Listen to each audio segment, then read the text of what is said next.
नमस्कार, आप देख रहे हैं जौनपुर टुडे। मैं हूं शुभम अग्रहरी। साथियों, लोक गायिका नेहा सिंह राठौर एक बार फिर से विवादों में घिर गई हैं। नेहा सिंह राठौर को उनके बयानों को लेकर काफी आलोचना किया जा रहा है और बताया जा रहा है कि इनके द्वारा देश में सांप्रदायिक सौहार्द को बिगाड़ने का काम किया जा रहा है। ऐसे में बड़ी खबर है कि प्रशासन के द्वारा उन्हें गिरफ्तार भी किया जा सकता है, क्योंकि कभी अभय प्रताप सिंह के द्वारा उनके ऊपर एफआईआर दर्ज कराया गया है। बताया जा रहा है कि कभी अभय प्रताप सिंह के द्वारा भारतीय न्याय संहिता 2023 के आईटी एक्ट 69A के तहत मामला दर्ज कराया गया है और इनके ऊपर अब सामाजिक सौहार्द को बिगाड़ने का, देश की सांप्रदायिक और अखंडता के सिस्टम को बिगाड़ने का और देश विरोधी बयान देने के मामले को दर्ज किया गया है। जी हाँ, जैसा आप सभी को पता है कि बीते 22 अप्रैल को पहलगाम में दर्दनाक घटना हुआ था और इसी घटना को लेकर नेहा सिंह राठौर, जो एक लोक गायिका है, उनके द्वारा लगातार सरकार का आलोचना किया जा रहा था और तमाम वीडियो जारी किए जा रहे थे।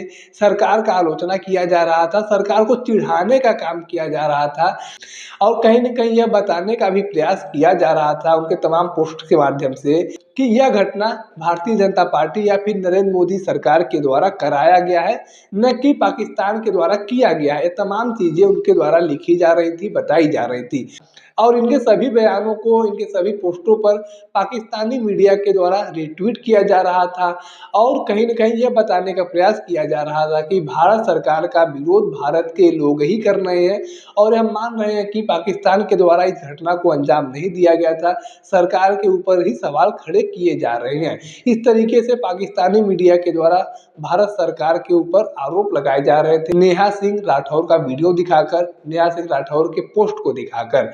ऐसे में अब उनके ऊपर कड़ी कार्रवाई करने की बात कही जा रही है और जब एफआईआर की जानकारी नेहा सिंह राठौर को मिली तो उनके द्वारा फिर एक बार पोस्ट किया गया ट्विटर पर और बताया गया कि हमने सरकार से सवाल पूछा और ऐसे में हमें अब एफआईआर झेलना पड़ रहा है, हमें प्रशासन के द्वारा गिरफ्तार भी किया जा सकता है, हमें केस भी लड़ना पड़ सकता है।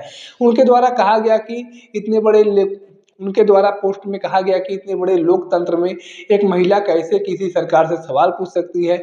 इसके लिए प्रधानमंत्री जी को, मुख्यमंत्री योगी आदित्यनाथ जी को बहुत बहुत धन्यवाद। साथ ही साथ उनके द्वारा अपने आर्थिक स्थिति का भी जिक्र किया गया और बताया गया कि अब हमें केस लड़ना पड़ेगा, हमारे पास पैसा नहीं है, हमारे अकाउंट में सिर्फ 519 रुपये है और इस 519 रुपये से ही हमको खर्चा चलाना है।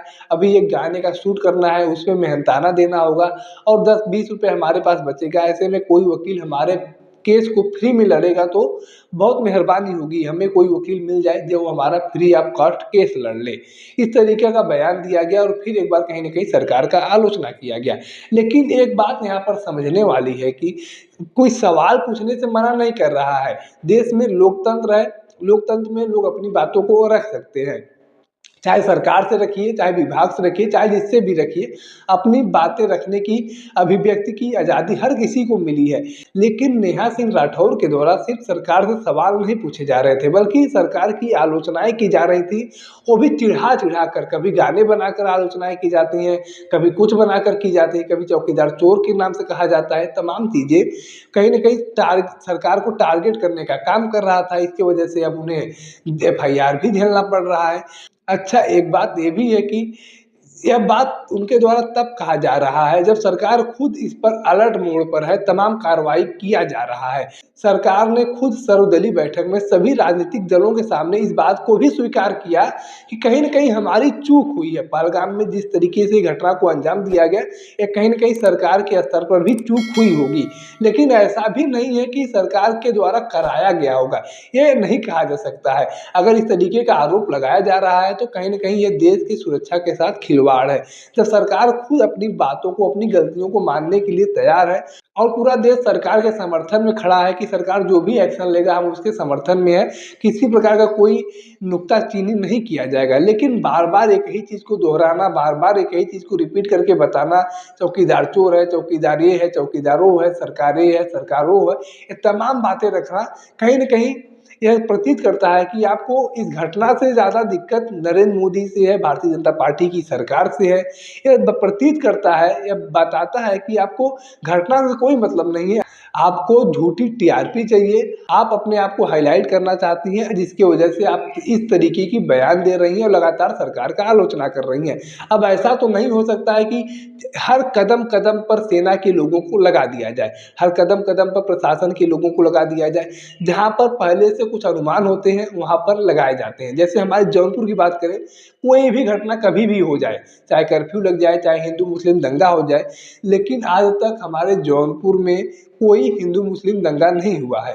देश के किसी भी कोने में दंगा हो रहा होगा, लेकिन हमारे जौनपुर में आज तक नहीं हुआ है। तो ऐसे में यहाँ पर प्रशासन के द्वारा यहाँ पर तैयारियां किया जाता है कि एहतियात के तौर पर थोड़ी बहुत फोर्सेस बढ़ा दी जाती हैं, कोई जब संवेदनशील मामला देश में हो रहा होता है।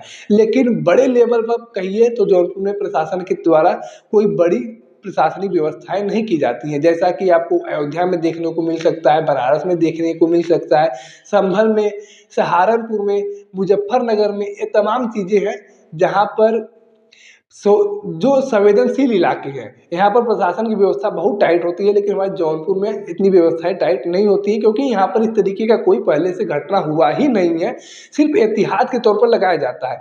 ऐसे में सरकार तो यही चीज़ें वहाँ पर भी अप्लाई होती हैं। पहलगाम के एरिया में कोई घटना होती नहीं थी और सरकार को या फिर यूँ कहें सुरक्षा बलों को इस तरीके का कोई अंदेशा पहले से नहीं था, क्योंकि अंदेशा तभी होता है जब पहले से कभी कुछ हुआ होता है। लेकिन आज तक जब वहाँ पर कोई घटना हुआ नहीं था, तो ऐसे में वहाँ पर कोई अंदेशा नहीं था, जिसकी वजह से वहाँ पर सुरक्षा बल के लोग मौजूद नहीं थे।